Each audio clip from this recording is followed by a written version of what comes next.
Well, hello and welcome to the Smells Like Money podcast. Join me, Suzan Taylor, the DooDoo Diva, as I interview guests who are making an impact on how we manage and operate systems for conveying and treating wastewater. As a veteran of the wastewater, trenchless, and civil infrastructure industry, each week I'll be bringing you industry know-how from industry pros who know how.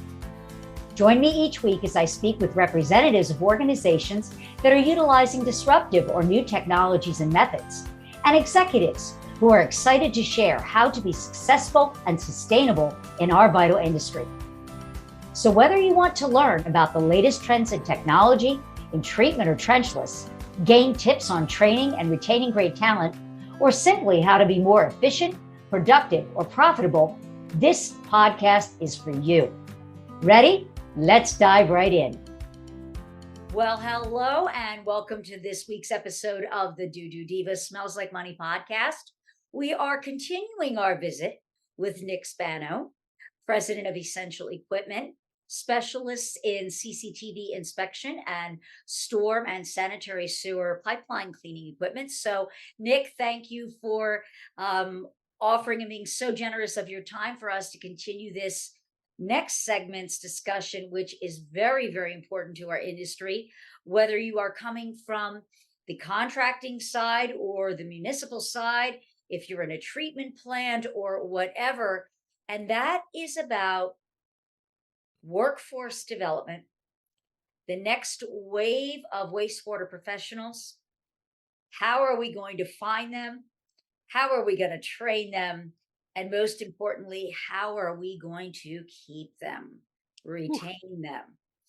And so transfer of knowledge, we're all looking at this, silver tsunami. And that there's so much knowledge with these folks that have been in this industry for decades. And what I want to discuss with Nick is his thoughts, because he's part of a committee with NASSCO. And for those of you who are not familiar with NASSCO, it stands for the National Association of Sewer Service Contractors, that has seen the need in our industry and is making strides to help the industry with what we anticipate could be a workforce shortage. And we are an essential industry. And so with that, Nick, when we talk about transfer of knowledge, especially for these smaller cities, what are some of the ways that you see could be an effective means to handle this? Yeah. Well, thanks again for having me. This is a subject that's pretty near and dear to me. Having been in the contracting world for so long, and even now interacting with contractors and municipalities, it's almost all people are talking about is it's going, and it's probably going to get worse. Like you mentioned, the silver tsunami, right? It's coming, but it's already pretty rough out there. I think that especially for small cities who may have more trouble attracting workforce, it's definitely going to be difficult. I think we're going to have to start utilizing more like GPS type technologies, even for small cities, because a lot of their problems are, when I say small cities, I mean like small cities and towns. They've had the same employees for years, right? Frank Smith knows where that manhole is behind the KFC, that they always have to go jet out. But, sometimes they put the dumpster back over it. Those little kind of quirky things that those people know. And when Frank retires, how is the next person going to know that? Did Frank have an apprentice, somebody working with him for a few years prior to his retirement,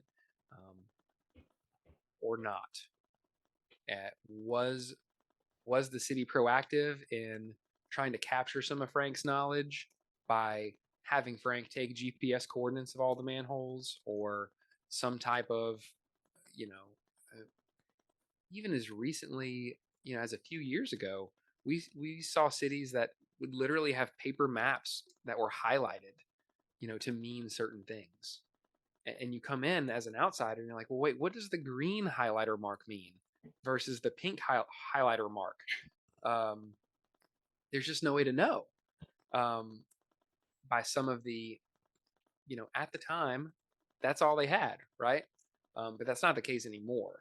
So I think it's going to be challenging to kind of catch up, because I think we're a little bit behind on that.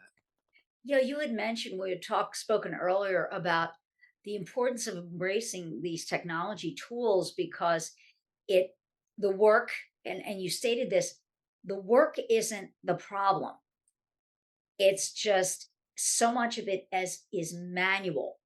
And so if we have technology that requires less manual, then even if we aren't able to replace a person right away, we'll have something to help who is there on the job be more efficient and still be able to stay up with the workload until more help can be procured. Sure. Yeah, I was just thinking when you were saying about transfer of knowledge and paper maps is that, all of us have these handy, like little devices, Yep. we all have them.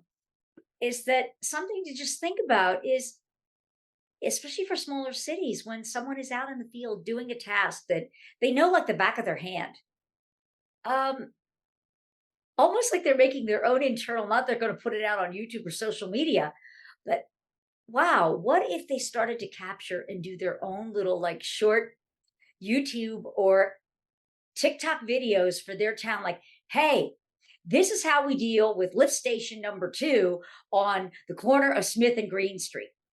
You open this, and he's just recording himself to Yeah. leave, to leave that behind for the next person, Yeah. and to Isn't have that neat to think a about? repository of Yeah. just of how tos. I think, I don't know if many people have thought about it. It just popped into my head while we were talking that, wow, why isn't somebody doing that? Yeah. I hadn't thought about that either. We think about going out to YouTube for how tos, and there is a tremendous amount of information about how tos.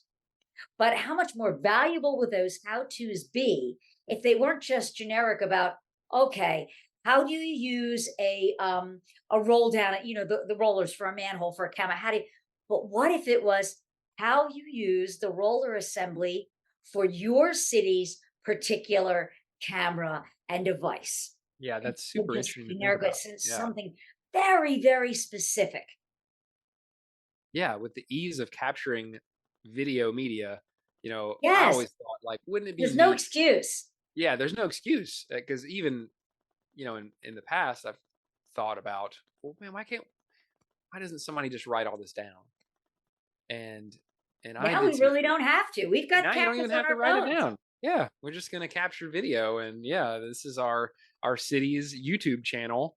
If you have a question, search the YouTube repository of our, and you can make that stuff private, Oh, yeah. or the city has some type of media server that's searchable, for all of the videos, the instructional videos. I think that's there's definitely something to that. Wow. Yeah. Thank you. Thank you that I wasn't completely off my rocker and coming up with that.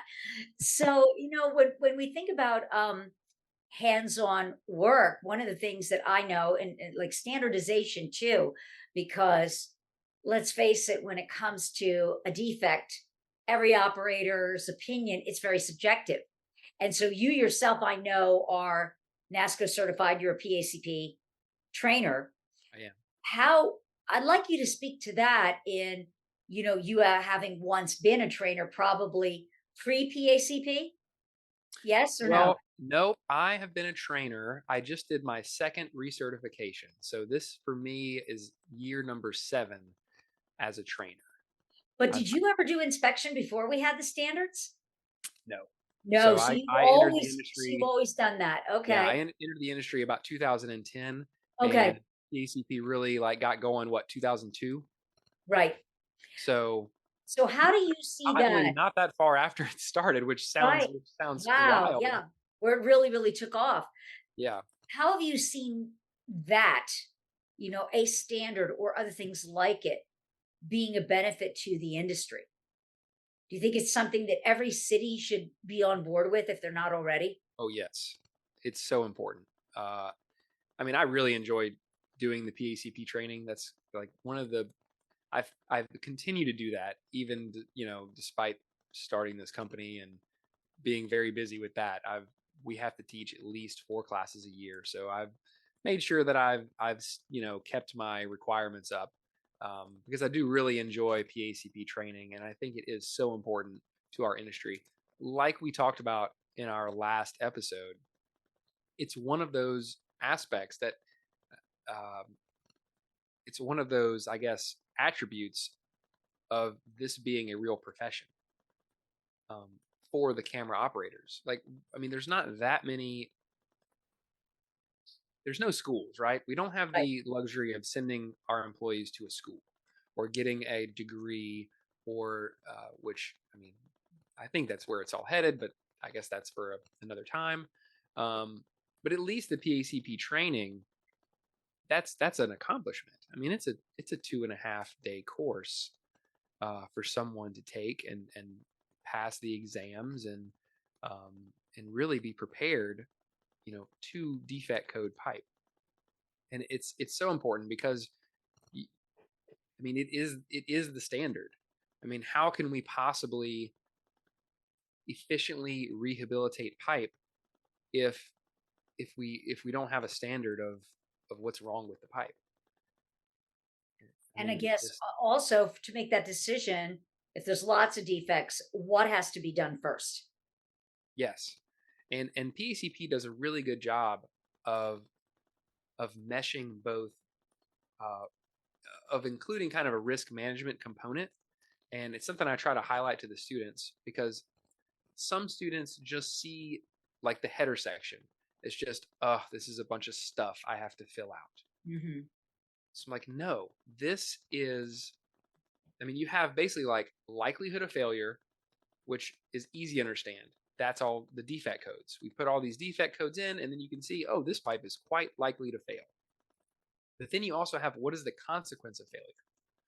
I'm like, well, I try to train, try to get these students to see, well, this is why the header section information is so important, because it is giving you all of the data that an engineer needs to realize the consequence of failure.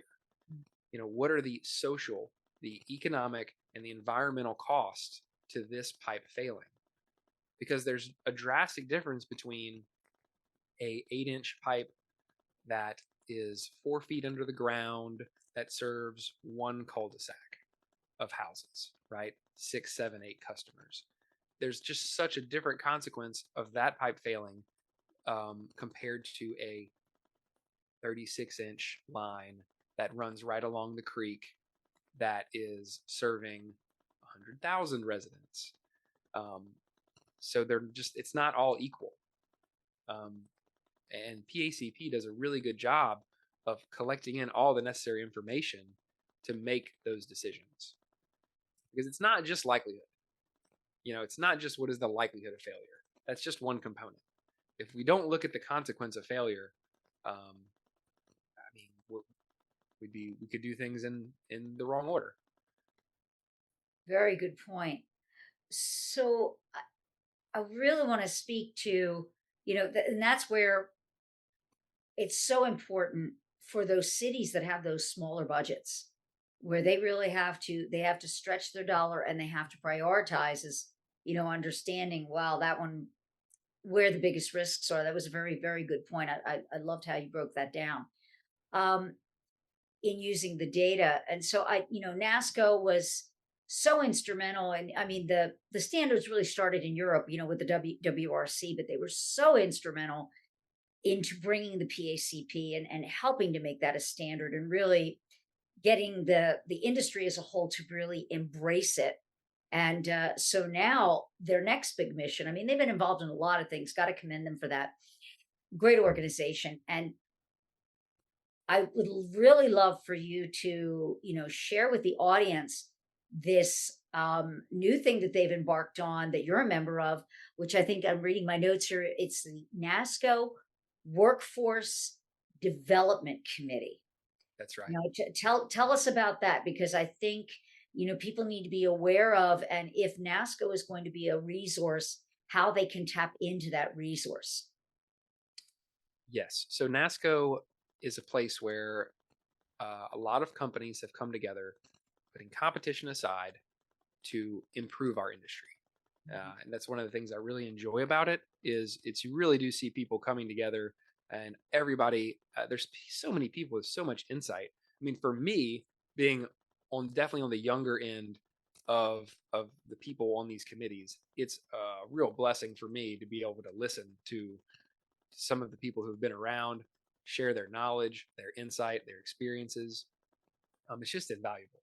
And there's a lot of really awesome people that are all coming together to try to figure out what we're going to do as a whole, because every everybody's fighting for their piece of the pie, but at the end of the day, we're all drawing from the same worker pool.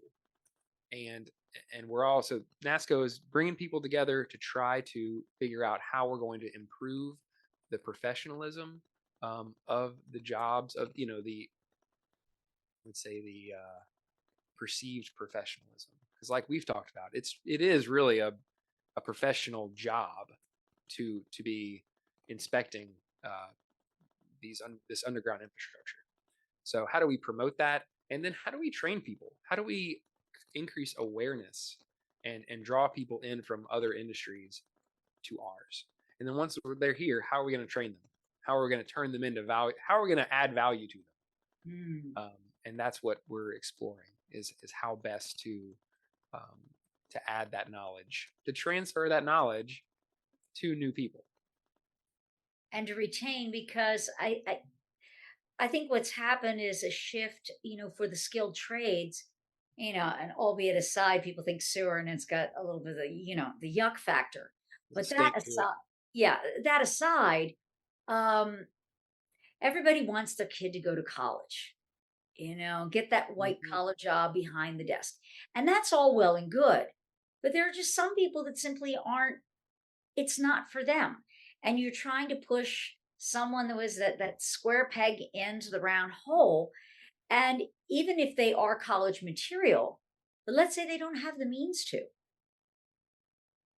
this is an industry with opportunities to make a great, not just a wage, but an extremely lucrative living wage, good lifestyle living wage. Okay. Yep. It's essential. It's recession resistant, and in some cases, recession proof, because, I tell people, hey, as long as there's people on the planet, there's going to be stuff going down the pipes to be treated. Yeah. And if that stuff isn't flowing, you need people like us in our industry, even though I don't do this, but you need my customers, you need my associates and colleagues, you Yeah. need us. You took the words right out of my mouth. I And mean, and so you can go to you get your skills on the job. Very often, if you need special certifications, your employer is going to send you, like in wastewater treatment plants, mhm. they'll send you for your operator training and to get your certification. But some of these operators that I talk to that are, when they're at the top level, they've almost got an equivalent of a master's degree in microbiology for everything that they're required to know in order to be that level of class operator. And they're making a great living. Yeah. And here's the best part, they're not saddled with hundreds of thousands of dollars of college debt that they're going to be paying off until they're 40 or 50 years old and maybe have to be living with mom and dad into their 30s. It's like, I mean, especially now that we've seen an increase in interest rates, do people not think that that's going to translate to the student loan market? oh, of Uh, course it will. of course it is. Yeah. So now it's going to get even worse. So why are people okay with the idea of paying and I'm not saying there's anything wrong with going to university. I Right. have given LSU, go Tigers, lots of my money. Um, and I enjoyed it, and it was great. But again, like you said, it's not for everybody, and it doesn't have to be the way to make a good living. Mhm. So you're okay with you're okay with spending 4 to 5, in my case 6 years, paying for some amount of experience or knowledge. You're okay for paying for it, but people don't see it getting paid for it as an option. I mean, if you spent 4 to 5 years working for an employer, after that amount of time, you know a lot, right? You certainly have a professional understanding in our industry of what your job is. So of course you're going to make more money as an employee that is skilled, right? You are a skilled CCTV operator. You are a skilled manhole inspection operator. You are a skilled jet vac operator. And that's going to pay. Of course you're not going to make the same money on day one as 5 years in. I mean, of course.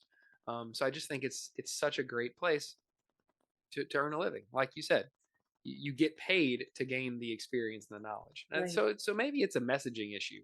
Maybe we need to I do a think better that, yeah, job I of think you're right. promoting that. I And think you're right in that uh, the other thing about it is that if you have that desire and you have those skills to maybe be your own boss someday, you're learning. But, something I have through marriage, I have triplet sons and they're at college age now, they're 20. And we're telling them, get your associate's degree and then go to work someplace if you want to do white collar work where you can get hired for a decent job that maybe they want somebody with some college, get the experience, and then because you're working for the company, a lot of them have tuition reimbursement programs. It's how I wound up getting my master's degree, is that I got my company to pay for it, so that if you want to go back and finish that degree, you're not getting saddled with the debt, your Mhm. employer is paying for it. And so, if Right. in our industry, if you went to work as an operator and you got something and you wanted to go back to college, maybe you wanted to learn some business skills because someday, yeah, I'd like to own my own CCTV and cleaning company or my own trenchless repair company. So, your boss sends you to work. You become more valuable to him while you're trying to decide whether or not do I want to be my own boss or not. Yeah, because So it's I think, it's and busy. you and I both know entrepreneurship is not for the faint of heart. It is not. No. No. It's Um, it's a totally different story between when Friday comes and the paycheck automatically arrives and you being the one to ensure that the paycheck arrives. that's right. Yep. Um, but I think NASSCO is definitely. I mean, the brain trust is on it, and I'm not I'm speaking I'm about so myself, happy to but hear that. I'm happy to get to witness it and get to participate in it.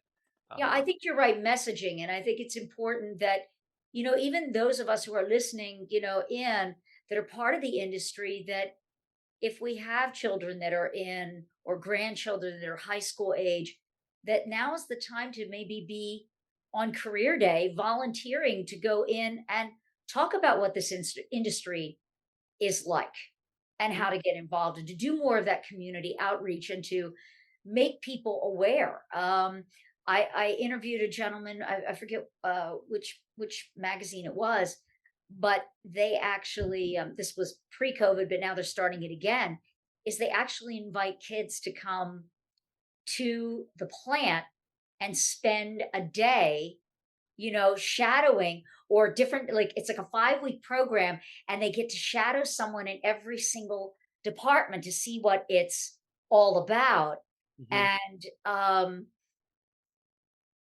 they said they've recruited a lot of kids who want to come in that way. Like a lot of them who wanted to be science majors but can't afford the college, they got fascinated by the lab. That's awesome. Yeah, like, ooh, wow. I mean, I could work in science. And so I think, yeah, you're right. We have to come at this from a different angle, and maybe messaging is it. We have to make it fun. I think it's the greatest industry in the world. Yeah, same. We just have something to overcome. We don't have the educational infrastructure like welding, for example. How many people go to school for welding? I mean, it's like the numbers are incredible. How many people go to school to be an HVAC technician? Because it's there. You can just, oh, well, that sounds like a good job. I'll do that. It's on the course offerings for trade schools and vocational schools. We don't have that. but we could. Maybe we should. Maybe we should. Maybe there should be. I bought a domain name years ago called Trenchless U, and then maybe that's what we need to have is a Yeah. Trenchless U. Yeah. And I mean, you look at what they're doing up at Louisiana Tech. I say up, Yes. as someone from the deep South. Louisiana Tech is up in Ruston, Louisiana. That's one of the premier universities where they are working on this, and you can go take. I took like a 40-hour class up there with Dr. Tom Isley, Yep. who's I mean there is There's a it's few of coming them together. around. I mean, ASU, Dr. Sam. I can never pronounce his last name, so I won't butcher it. ASU has a program, and then I think what's the other one? It's in Virginia. That has a huge trenches program that I think it might be University of Virginia or Virginia State that is Mhm. connected to it. It's doing something similar to the one that you just mentioned Yeah, at so it's coming Louisiana. together. We're gonna get there. We are. We are. It's just, I think it is folks like you and I and organizations like NASSCO that will have to carry that torch and make sure it burns brightly and to get the message out. Yeah, and I would say Be really active, you know? exactly, and I would say that if you're not a member of NASSCO, to strongly consider becoming one and participating. It's all volunteer. Mhm. All the people that are on these calls and these meetings, they're all volunteering their time. Um, so we could use all the help that we could get. So if Right. it's something that you feel strongly about, the listeners, please join NASSCO. Please join a committee. Um, please come help make a difference because it Yeah, is going to benefit all and of then us. same with your local chapters. If you're, a member of a rural water association or your WEA. I know here in Arizona because I'm a member of both, and they they do have a committee for young professionals and recruiting, like workforce again, young professional development Mhm. committee, and so these associations they need our help. They definitely need our help, and so I want to thank you for sharing with me and our listeners today what's going on with NASCO, and we're doing a shout out. Get involved. Help be part of the solution and getting the word out as to how great our industry is. Because Yes, and it's to me, it's filled with superheroes that make a difference every single day. That we get to enjoy the lifestyle that we have because of folks like you. So brag about it. You're entitled to. I just I hope people participate because there's so much knowledge out there that I don't know it all, not even close, not even you know uh, virtually nothing, right, on my own. But when you bring all these people together and we get these all these great minds together focusing on these problems, I think it's going to turn out very well for us. Um, but even the people who are currently on the committee, we represent such a small portion of the overall industry. Um, so I just think it's important for everybody to, not everyone to participate, but especially if you feel like you're someone who has knowledge about a specific part of our industry, whether it be inspection, cleaning, rehabilitation, whatever the case may be. Um, Please come and please participate. All right. Well, with that, again, thank you for coming on the show and sharing this information with us. And for those of you listening, you are my superheroes. And I look forward to seeing you on another episode. And so until next time, keep it flowing. Thanks so much for joining me, the DooDoo Diva, on this week's episode of Smells Like Money. What stood out to you this week? Share your takeaways by leaving me a review. You can find out more about the new technologies, creating sustainable solutions, and insights on how to succeed in our vital industry by subscribing to the show. Whether you want to learn about the latest trends in wastewater infrastructure, treatment, or trenchless, you've got it all right here at Smells Like Money. If you're an industry expert and would like to be considered as a guest for the show, book a quick chat with me by visiting calendly.com/the Tuit Group /B-A- podcast-guest, or simply click the link in the show notes below. Until next week, a big shout out to all my industry friends and those who will be. You are my superheroes. Thanks for tuning in, keeping it flowing, and we'll see you all next week.